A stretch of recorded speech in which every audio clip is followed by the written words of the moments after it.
하나님의 은혜와 사랑이 오늘 하나님 앞에 예배하는 우리 모두와 함께 하시기를 주님의 이름으로 축원합니다. 오늘은 믿음의 소망을 굳게 하라 라는 제목으로 말씀의 은혜를 나누도록 하겠습니다. 먼저 역대기서를 소개하는 영상이 준비되어 있으니까 영상 보시고 말씀을 나누도록 하겠습니다.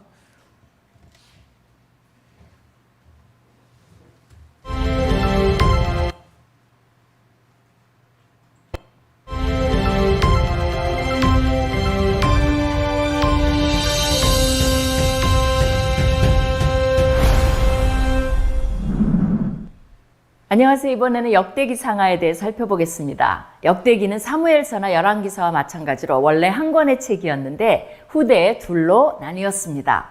헬라어 번역 성경에서 역대기의 제목은 사무엘서와 열왕기에서 생략된 사건을 보완해 준다는 의미에서 생략된 사건들로 붙여졌습니다. 반면 히브리어 제목은 날마다의 행적들로 연대기라는 의미를 담고 있습니다.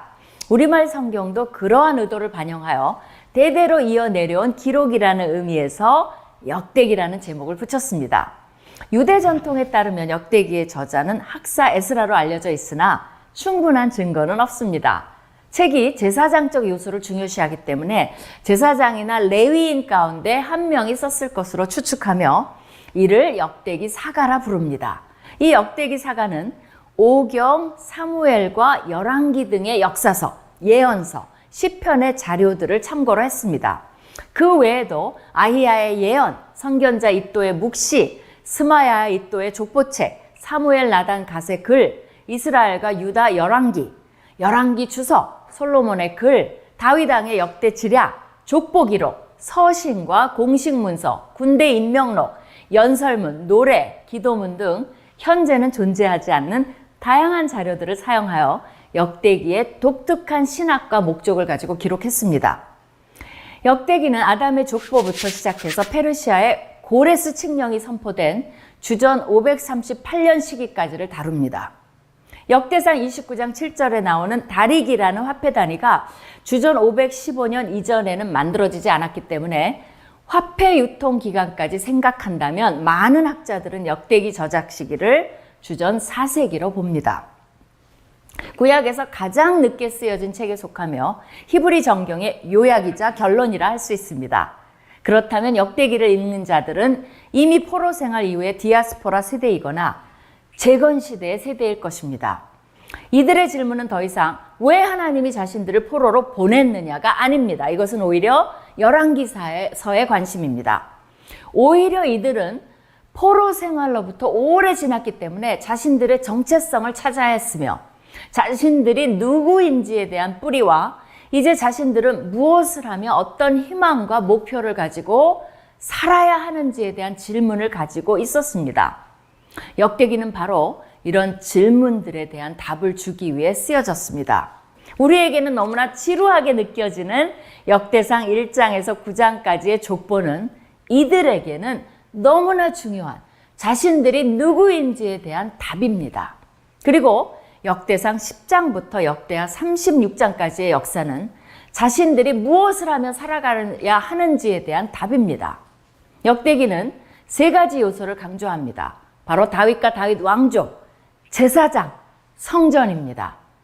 다윗과 다윗 왕조가 중요한 이유는 다윗 왕조를 영원히 세우시겠다고 약속하신 다윗과의 언약 때문입니다. 나라도 없는 상태였던 이스라엘 백성들에게 이러한 언약의 약속은 유일한 희망이었을 것입니다. 언젠가는 다윗의 후손인 다윗보다 더 위대한 왕이 오셔서 세울 영원한 나라를 염원했을 것입니다. 그렇기 때문에 역대기는 다윗의 후손들인 유다 왕조에만 초점을 맞춥니다. 다윗 왕조의 족보는 그들의 조상 아브라함을 넘어 아담까지 거슬러 올라갑니다. 이것을 통해 역대기는 오실 다윗의 후손인 메시아는 이스라엘에만 국한된 분이 아니라 모든 인류를 위한 분임을 강조하고 있습니다. 포로 시대 이후 유다 공동체는 하나님과의 관계를 다시 회복하는 방향으로 나아가야 하며 그러기 위해서는 성전 중심의 예배 공동체, 즉 영적 공동체를 다시 형성해야 합니다. 이를 위해 중요한 역할을 할 자들이 레위 제사장이기에 역대기에서는 이들의 역할과 족보에 초점을 맞춥니다. 역대기에서 성전은 또 다른 중심 주제입니다. 포로기 이후 세대는 성전을 세울 재건 세대이기 때문입니다. 역대기 마지막 장은 페르시아 왕인 고레스가 유다 백성은 예루살렘에 올라가서 성전을 건축하라는 칙령을 내리는 것으로 극적으로 마칩니다. 성전은 이스라엘 백성들에게 특별한 것입니다. 하나님께서 자기 백성을 잊지 않으셨다는 증거이며 하나님이 함께 하신다는 증거이기도 합니다. 아무리 초라한 성전이라도 하나님께서는 그곳을 그분의 영광으로 채우실 것입니다. 이것은 국가의 회복과 직결되어 있습니다. 성전에 대한 관심은 자신들의 역사에서 가장 화려했던 시대이자 성전을 세우는데 지대한 공을 세웠던 다윗과 솔로몬에게로 이어집니다. 다윗은 성전 건축을 위해 준비하는 자였으며 솔로몬은 실제 성전을 건축한 주인공입니다. 역대기의 핵심 구절은 역대상 7장 14절입니다. 내 이름으로 일컫는 내 백성이 그들의 악한 길에서 떠나 스스로 낮추고 기도하여 내 얼굴을 찾으면 내가 하늘에서 듣고 그들의 죄를 사하고 그들의 땅을 고칠지라. 이것은 성전 건축을 완료한 후 하나님께서 솔로몬에게 약속해 주신 말씀입니다. 동시에 포로기 이후에 이스라엘 백성들에게 들려주고 싶은 하나님의 메시지이며 현대를 살아가는 우리에게 하나님께서 주시는 위로의 약속이기도 합니다. 하나님께서는 믿는 자들이 회개하면 죄를 사하여 주시고 그 땅을 고쳐 주실 것입니다. 역대기를 묵상하실 때 개인, 가정, 국가의 회복이 일어나기를 기대합니다.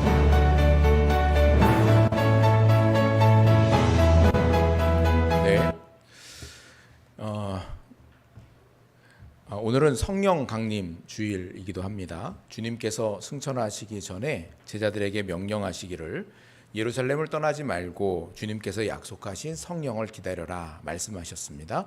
제자들은 주님의 약속을 기억하면서 이 마가의 다락방에 모여서 기도하기를 힘썼습니다. 그리고 마침내 오순절날 주님께서 보내주시겠다라고 약속하신 성령님께서 제자들 위에 충만히 임하셨습니다. 성령님은 삼위일체 하나님의 제3위가 되시는 성령 하나님이십니다. 오순절 성령 강림 사건을 통해서 이제 비로소 초대교회가 시작이 되었던 거지요. 성령 충만을 받은 제자들은 주님께서 맡기신 사명을 따라서 부활의 증인으로 살았고 또 능력을 행하는 그런 성도로 하나님의 나라를 증거했습니다. 오늘이 바로 이 오순절 성령 강림 사건을 기념하는 성령 강림 주일입니다. 초대교회 역사하신 성령님은 오늘도 이 자리에 강림하시며 성령 충만을 사모하는 자녀들 위해 임하시는 줄 믿으시기를 바랍니다. 성령 강림 사건이 과거 옛날 사건이고 옛날 이야기가 아니라 우리들에게도 동일하게 일어나는 사건이요, 성령 하나님은 오늘 구하는 자들에게도 동일하게 충만하게 임하시는 그와 같은 분이십니다. 우리 고린도전서 12장 3절 말씀을 같이 읽어보겠습니다. 그러므로 내가 너희에게 알리노니 하나님의 영으로 말하는 자는 누구든지 예수를 저주할 자라 하지 아니하고 또 성령으로 아니하고는 누구든지 예수를 주시라 할 수 없느니라. 아멘. 성경은 성령이 아니고서는 누구든지 예수님을 주님이라 할 수 없다라고 말씀을 합니다. 그러므로 예수님의 구주되심을 인정하고 예수님을 주님으로 받아들인 자마다 이미 성령님께서 임한 사람들인 겁니다. 그러므로 항상 성령님을 인정하고 성령님의 다스림에 순종하는 성령 충만을 구해야 됩니다. 오늘 이 자리가 오순절 마가 다락방처럼 우리 모두에게 성령으로 충만케 되는 은혜의 자리 되기를 주님의 이름으로 축원합니다. 아멘. 그림을 좀 보여주세요. 이미 동영상으로 보신 것처럼 역대기 상하는 구약 성경 중에 가장 늦게 기록된 성경입니다. 보시는 그림처럼 이 바벨론 포로 생활을 마치고 돌아온 포로 귀향민들에게는 여러 가지 과제가 있었습니다. 우선 예배의 중심 장소인 예루살렘 성전을 재건해야 했고 또 더 이상 왕이 없으므로 국가 제도를 새롭게 정비해야 될 그런 상황이었습니다. 또 옛 북이스라엘 주민과의 관계 정립이 매우 어려웠는데 북이스라엘이 멸망하고 그곳에 정착한 혼혈 민족인 사마리아인들과 어떤 관계를 맺어야 하는가 하는 바로 그 점이었습니다. 더욱이 예언자들은 이제 포로 귀향민들이 돌아와서 예루살렘 성전을 새로 건축하고 예배를 회복하게 되면 이제 새롭고 찬란한 미래가 열릴 것이다. 하나님의 축복이 시작이 될 것이다. 이렇게 예언들을 했었는데 성전을 짓고 예배를 드림에도 불구하고 전혀 달라지는 상황들이 없는 겁니다. 뭔가 변화가 없는 거죠. 뭔가 하나님의 축복이 임해야 되는데 그런 것 같지도 않고 상황이 달라지는 것 같지도 않고 이런 상황이 계속 이어지는 겁니다. 다윗의 후손 중에 왕이 나타나서 다스리기는커녕 바벨론 사람들의 뒤를 이어서 이제 페르시아 사람들이 이스라엘을 다스리는 그런 현실들을 어떻게 설명해야 되는가라는 그런 질문들이 생길 수밖에 없지 않겠습니까? 이런 상황 속에서 이스라엘 백성들은 아직도 하나님이 선택한 백성이 맞는가? 우리가 아직 하나님께 선택받은 백성이 맞나? 하나님께서 우리와 맺은 그 언약은 여전히 유효한가? 또 왕국을 세우기 위해서 하나님은 일하고 계신가? 이런 질문들이 꼬리에 꼬리를 물고 생길 수밖에 없었습니다. 그런 상황에 대해서 역대기서는 하나님의 백성의 역사를 새롭게 정리하면서 그런 당면한 질문들에 대해서 대답을 하고자 했던 책이 바로 역대기서인 겁니다. 지난주부터 이제 역대기상 말씀을 저희가 묵상을 시작했는데요. 아마 많은 분들이 좀 묵상하는데 힘이 좀 드셨을 것 같다 이런 생각이 듭니다. 역대기상 1장부터 9장까지 계속 이어지는 내용이 다 족보잖아요. 그렇죠? 족보로 구성되어 있어서 이게 무슨 의미가 있나 이런 생각이 들 겁니다. 오늘 우리가 3장 말씀을 읽었는데 읽기 전이나 읽은 후나 별로 아는 게 없죠. 그냥 낯선 이름들, 발음하기도 정말 어려운 그런 낯선 이름들을 한번 읽어봤다라는 의미일 뿐이지 그래서 이게 어쨌다는 말인가. 그런 내용이 1장부터 9장까지 계속 이어진단 말이에요. 자, 그렇지만 역대기 기자가 앞부분에서 족보에 이렇게 많은 공간들을 할애하고 있는 것은 이 족보의 내용들이 그만큼 중요하기 때문인 겁니다. 그림을 좀 보여주세요. 자, 이 그림이 바로 이제 1장부터 9장에 담겨 있는 내용들을 이제 구조 분석을 한 거예요. 이걸 통해 보면 역대기 기자가 특별히 유다와 베냐민과 레위 지파에 대해서 지대한 관심을 갖고 있다는 것을 알 수가 있습니다. 유다와 베냐민 지파가 남왕국을 형성한 지파들 아닙니까? 근데 이 둘이 전체 다른 지파들을 감싸도록 그렇게 배열을 해 놓았습니다.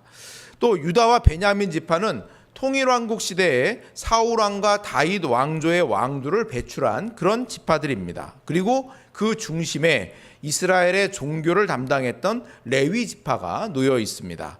역대기 기자는 레위 지파를 중심에 두고 이스라엘이 제사장 나라로서 사명을 감당하는 일에 실패했다라는 것을 보여주면서 앞으로 이스라엘이 제사장 나라로서 정체성을 회복해야 한다. 이것을 강조하는 그런 내용으로 이렇게 족보를 나열을 해놓은 겁니다. 자, 이런 배경을 기반으로 해서 역대기 3장으로 한번 들어가 보겠습니다. 자, 역대기 3장은 다윗 왕의 후손에 대해서 상세한 설명을 하고 있습니다. 네, 역대기 2장은 역대기상 2장에서는 유다 지파 자손을 상세히 설명하고 있고요. 또 4장에 다시 유다 지파 설명이 다시 나옵니다. 그리고 3장에는 유다 지파 중에서도 그 중에서도 특별히 다윗 왕족의 지파, 다윗 왕족의 족보가 3장에 나오는 거예요. 2장에 유다 지파, 4장에 유다 지파. 그리고 그 3장에는 유다 지파 중에서 그 안에서도 다윗 왕족의 족보 이렇게 배치를 해놨어요. 왕족의 계보인 3장을 가운데 두고 유다 지파의 족보가 2장과 4장의 대칭을 이루는 그런 구조로 그렇게 배치를 해놨습니다. 이것은 다윗 왕족의 족보를 유다 지파 족보의 가운데 배치함으로 가장 두드러지게 할 뿐만 아니라 역대기 족보의 핵심이 바로 여기 있다라는 것을 강조하고 있는 겁니다. 다윗의 가문은 하나님이 선택하신 유일하고도 합법적인 왕조이기 때문인 겁니다.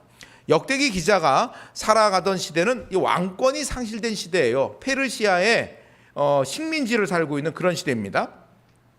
우리나라의 경우 일제 식민 시대를 마감하면서 대한민국 정부가 수립되던 시기에 조선 왕실의 존재를 애써 외면했었습니다.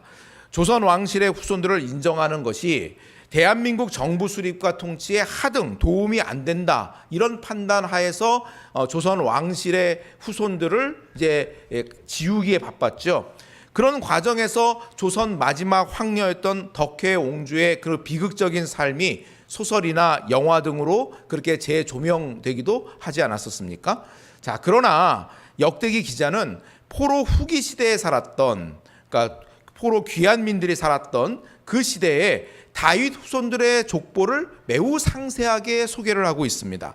왕실은 상실되었지만 아직 다윗의 왕권이 끝나지 않았다, 이것을 강조하기 위해서인 겁니다. 다윗 왕국의 역사는 종료되었지만 하나님의 구속의 역사는 다윗의 후손들을 통해서 계속되고 있다라는 것을 강조하고 있는 겁니다. 오늘 우리가 읽은 본문은 크게 세 부분으로 나누어 볼 수가 있습니다. 그림을 좀 보여주세요. 다음 장이요. 다윗이 헤브론과 예루살렘에서 얻은 자녀 20명의 이름이 맨 먼저 나열이 됩니다. 이게 1절부터 9절까지의 내용입니다. 그리고 두 번째는 르호보암에서부터 시드기야까지 남왕국의 왕권을 책임졌던 솔로몬의 직계 자손들을 소개하고 있습니다. 이게 10절로 16절까지의 내용입니다. 그리고 마지막으로는 포로기와 포로 후기 시대에 살았던 다윗의 후손들의 목록인데 이게 17절부터 24절까지입니다. 이들은 바벨론으로 잡혀간 여호야김의 아들 여고냐 이후 세대들인 것이죠. 역대기 기자가 포로기 이후 시대의 다윗 자손의 족보를 이곳에 기록한 것은 하나님이 다윗에게 주신 언약이 포로기 시대에도 아직 유효하다, 포로 후기 돌아온 지금도 왕권은 무너져서 왕은 없지만 여전히 유효하고 포로민들은 이것을 기억해야 된다라고 소망을 제시하기 위해서 여기에 그것을 기록해 놓은 겁니다. 그것은 포로기 이후 시대에 살았던 이 후손들의 이름을 통해서도 알 수가 있는데요. 우리 19절과 20절 말씀만 한번 읽어보겠습니다. 부다의 아들들은 수룹바벨과 시므이요, 수룹바벨의 아들은 무술람과 하나냐와 그의 매제 슬로밋과 또 하수바와 오헬과 베레갸와 하사다와 유삽헤셋 5사람이요. 자, 여기에 그 포로 후기 시대에 살았던 귀향민들이 살았던 그 당시에 지었던 이름들이 쭉 이름들이 쭉 나열되고 있잖아요. 근데 이들의 이름은 하나같이 소망으로 가득한 그런 이름들입니다. 수룹바벨의 아들 무술람은 회복되다라는 그런 뜻이고요. 하나냐는 여호와는 자비로우시다라는 뜻이고, 슬로밋은 평화라는 뜻이고, 하수바는 여호와께서 존귀하게 여기신다라는 뜻입니다. 오헬은 하나님의 장막이다라는 뜻이고, 베레갸는 여호와께서 축복하셨다라는 뜻이고, 하사다는 여호와는 자비로우시다라는 뜻이며, 유삽헤셋은 언약적 사랑이 돌아온다라는 그런 뜻입니다. 그러니까 이들의 이름은 한결같이 하나님과 회복된 관계를 바탕으로 이스라엘의 밝은 미래를 확신하는 그런 이름들인 겁니다. 마치 일제 식민지 시대 때 살면서 자식의 이름을 광복이다 이렇게 짓는 것하고 같은 이치인 거예요. 그러니까 미래에 우리나라가 광복될 것이다 라는 것들을 바라보면서 이름을 짓는 거잖아요. 이들은 포로된 백성이었지만 믿음의 소망을 잃지 않았습니다.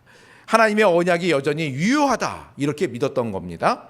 하나님은 이들의 믿음을 저버리지 않으시고 그 신실함으로 약속들을 이루어 주셨습니다. 그 결과 하나님의 언약이 성취되어져서 회복의 은혜를 누리게 되었던 겁니다. 19절에 나오는 수룹바벨은 1차 포로 귀환민들을 이끌고 이스라엘 땅으로 돌아온 지도자입니다.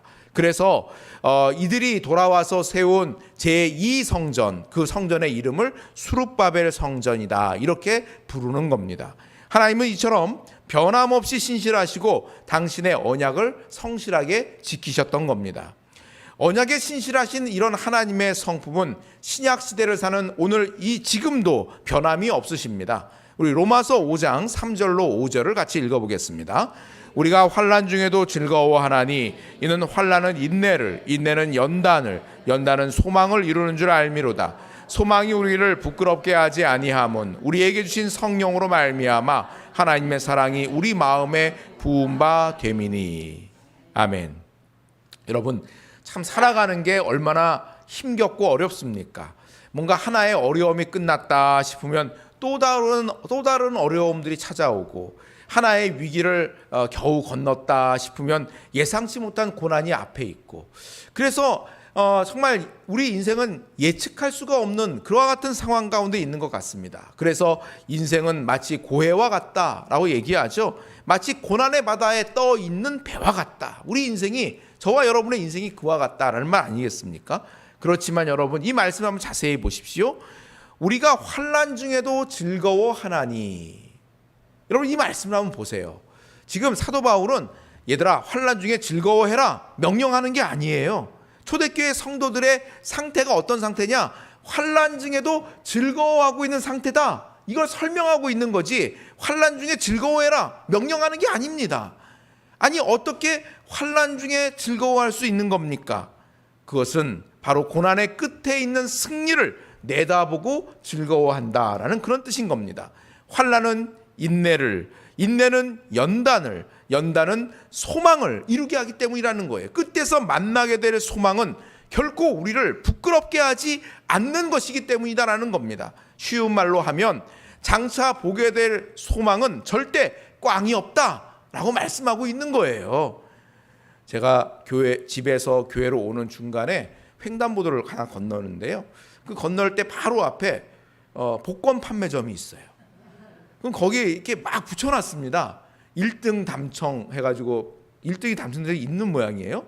그렇게 프린트에 붙여놓고 3등 당첨. 그거 믿고 들어가서 그거 사면요, 대부분 꽝입니다. 예, 그거 당첨되는 확률보다 저와 여러분들이 교통사고 당할 확률이 더 높습니다.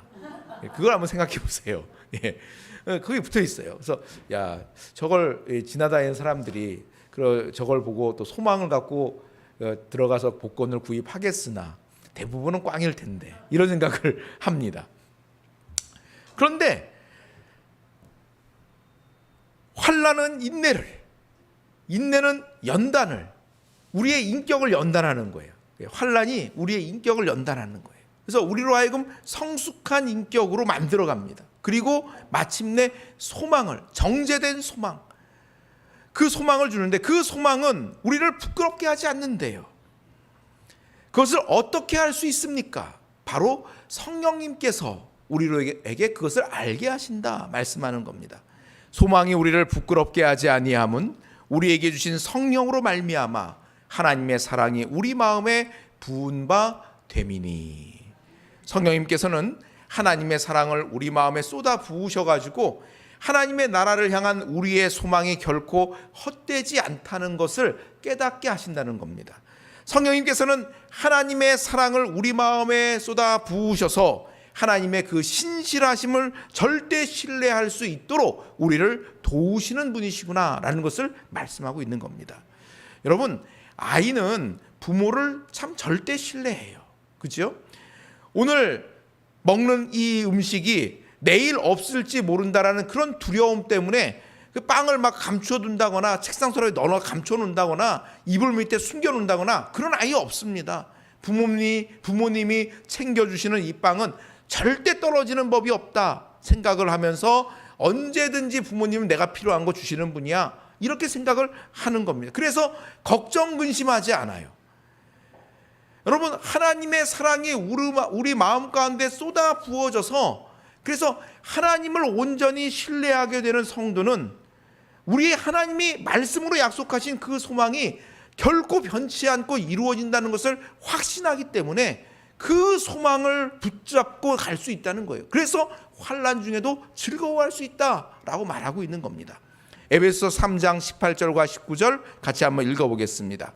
능히 모든 성도와 함께 지식에 넘치는 그리스도의 사랑을 알고 그 너비와 길이와 높이와 깊이가 어떠함을 깨달아 하나님의 모든 충만하신 것으로 너희에게 충만하게 하시기를 구하노라. 아멘. 어떻게 우리가 하나님의 그 충만하신 사랑을 알 수 있습니까? 어떻게 그리스도의 사랑의 그 넓이와 길이와 높이와 깊이를 깨달을 수가 있습니까? 바로 성령 충만을 통해서 알 수 있다는 겁니다. 그렇다면 반대로 성령으로 충만한 삶을 살지 않으면 어떤 일이 일어나겠습니까? 그것은 마치 고아와 같이 불안과 근심의 삶, 걱정하는 삶을 살게 된다는 이야기인 겁니다. 구하는 모든 걸 자기가 알아서 다 해야 되잖아요. 챙겨줄 부모님이 없잖아요. 그러니 내일 입을 옷 자기가 걱정해야 되고, 내일 잠잘 자리 자기가 준비해야 되고, 내일 먹을 음식이 있는지 자기가 준비해야 되는 것 아닙니까? 그러니 늘 무거운 짐을 안고 걱정, 근심, 불안, 염려, 이런 삶 사는 겁니다. 성령으로 충만하지 않은 성도는 영적인 고아로 사는 것과도 같습니다. 그래서 주님을 믿는다고 하면서도 염려하고 걱정하고 세상 사람과 다르지 않은 그런 마음의 근심이 끊이지 않는 삶들을 사는 겁니다. 그러니 여러분, 성령 충만해야 되겠죠. 예, 여러분 성령 충만하기를 사모하시기를 바랍니다. 성령님을 날마다 내 삶 가운데 초대하십시오. 성령님과 동행하기를 구하십시오. 사도행전 1장 8절을 같이 읽어보겠습니다. 오직 성령이 너희에게 임하시면 너희가 권능을 받고 예루살렘과 온 유대와 사마리아와 땅끝까지 이르러 내 증인이 되리라 하시니라. 아멘. 사도행전 1장 8절은 사도행전을 이해하는 열쇠가 되는 말씀입니다. 성도가 어떻게 권능을 입게 된다고요? 어떻게 권능을 입어요? 성령으로 입는다고요. 성도가 어떻게 예수 그리스도의 증인이 된다고요? 성령 충만함을 받음으로요. 사도행전에서 성령을 받는다라는 것은 능력 받음을 의미하는 겁니다. 예수님이 십자가를 지실 때 두려워 떨며 숨기 바빴던 제자들, 어떻게 세상을 이기고 복음의 증인이 될 수가 있었습니까? 바로 성령 충만을 통해서입니다. 성령으로 충만케 된 제자들은 하나님의 지혜와 능력을 덧입고 세상을 정복하고 다스리며 예수 그리스도의 증인이 될 수가 있었습니다. 제가 중학교 2학년 여름 수련회를 통해서 거듭났을 뿐만 아니라 그 바로 수련회 때 성령 충만도 경험했던 거거든요. 안면도의 작은 시골 교회에서 학생의 여름 수련회를 했는데, 저녁 집회 때 목사님이 전하신 십자가 복음이 제 마음 가운데 와 닿았어요. 물론 그 이전에도 여러 차례 목사님이나 전도사님 혹은 선생님을 통해서 십자가 복음에 대해서 분명히 들었을 겁니다. 그런데 이전에는 그냥 그런가 보다 생각하고 넘어갔던 십자가 복음이 그날 저녁 집회 때는 나를 향한 말씀으로 들리더라고요. 나를 위한 복음, 나를 위해 십자가이신 예수 그리스도의 은혜가 깨달아졌습니다. 그래서 예수님의 십자가 사건이 바로 나를 구원하기 위한 그와 같은 사건이구나 라는 것이 깨달아지더라고요. 그러고 보면 말이죠, 복음을 듣고 믿는다는 거, 복음을 듣고 예수님을 영접한다는 것은 이게 사람의 힘이 아니라 하나님의 선물이고 성령님의 감화 감동이구나 라는 것들을 알 수가 있었어요. 마음에 깨달아지니까요, 설교를 마치고 목사님이 다 같이 기도합시다 그러는데 저도 저절로 무릎을 꿇고 기도를 하게 되더라고요. 그 이전에는 기도하자 그러면은 눈 감고 기도하는 자세를 취하기는 했지만 사실 그렇게 열심히 기도하지 못했거든요. 저도 그랬기 때문에 예배 시간이나 수련회 때 다 같이 기도합시다 하고 이제 통성 기도를 하면은 기도를 여러분들이 어떻게 하는지 제가 이렇게 눈을 뜨고 봅니다. 그런 경우들이 있어요. 네, 살짝 눈 뜨고 기도들을 어떻게 열심히들 하시나 하고 쓱 훑어보는 경우들이 있습니다. 그러면 어떤 분들은 정말 간절히 기도하시는 분도 있고요. 또 어떤 분들은 그냥 눈만 감고 있는 분들도 계시고, 또 어떤 분들은 눈도 안 감고 그냥 멀뚱멀뚱 앉아 있는 그런 분들도 계십니다. 더러 계세요.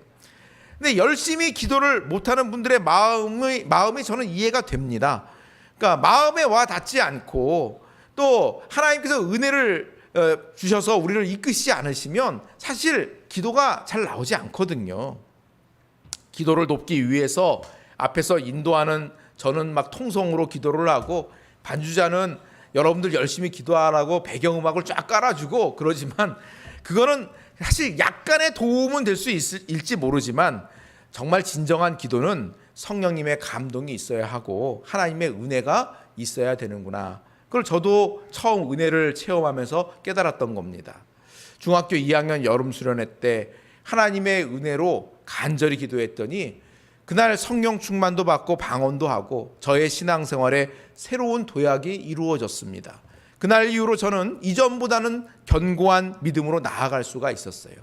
소망이 우리를 부끄럽게 하지 아니함은 우리에게 주신 성령으로 말미암아 하나님의 사랑이 우리 마음에 부은 바 됨이니. 할렐루야. 성령님은 우리의 마음에 하나님의 사랑을 부으셔서 깨닫게 하시고 굳건한 소망을 갖도록 이끌어 가십니다. 그러니 성령님을 사모해야 되는 겁니다. 은혜 받기를 사모해야 되는 겁니다.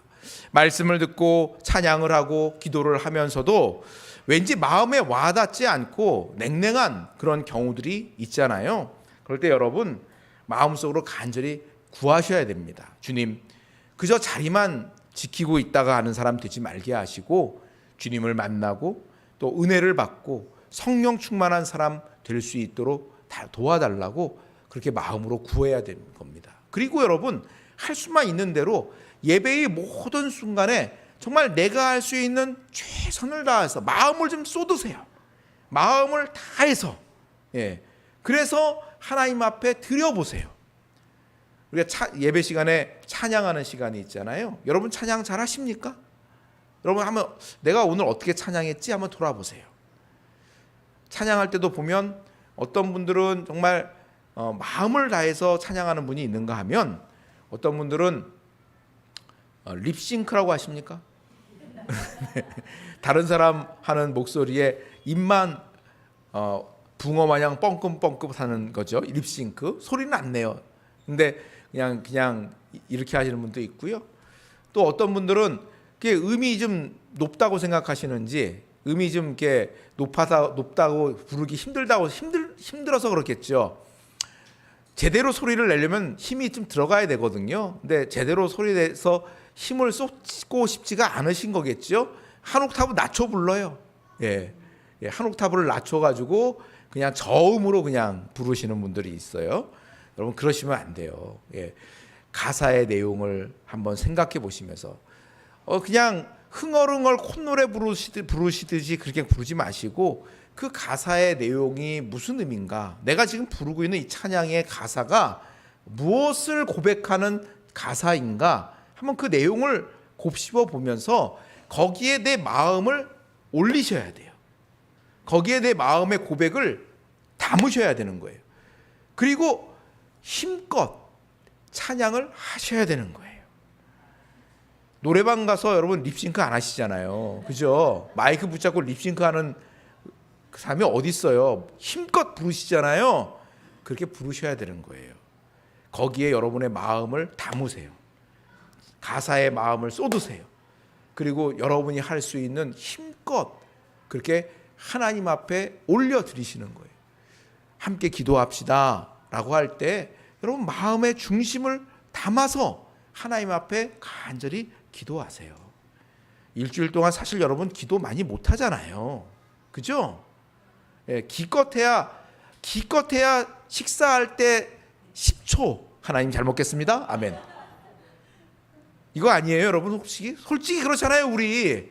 그럼 이 시간 한 많이도 아니에요. 한 3, 40초 정도 기도하는데 요 기도 시간에 마음을 한번 쏟아보세요. 쏟으세요. 하나님께 내 마음을 드리세요. 그리고 말씀을 들을 때 앞에 있는 저 사람이 무슨 말씀 전하나, 뭘 저렇게 장황하게 얘기하나 한번 귀를 기울여서 뭐라도 건져갈 게 있을까 한번 들어보세요. 듣고 그 중에 한 가지라도 마음에 와닿는 것이 있으면 마음에 새기세요. 여러분 내 마음을 쏟아 그렇게 예배를 하면 하나님의 은혜를 간절히 사모하고 성령의 충만함을 간절히 구하며 예배할 때 하나님을 간절히 찾는 자를 주님께서 만나주신다 약속하셨습니다. 오늘 주제가 뭐예요? 하나님은 신실하신 분이라는 거예요. 하나님 신실하신 분이세요? 성령님을 보내셔서 하나님의 약속이 변함이 없다는 것을 확신할 수 있게 도우신다는 거예요. 그러면 우리도 하나님 앞에 내 마음 중심을 들여서 예배해야죠. 그렇게 예배할 때 분명히 주님께서 여러분들을 만나주시고 또 성령으로 충만하게 하실 줄 믿습니다. 성령님을 환영하고 모셔드려 성령 충만한 성도가 다 되실 수 있기를 주님의 이름으로 축원합니다. 아멘. 시간 합심해서 기도하지요.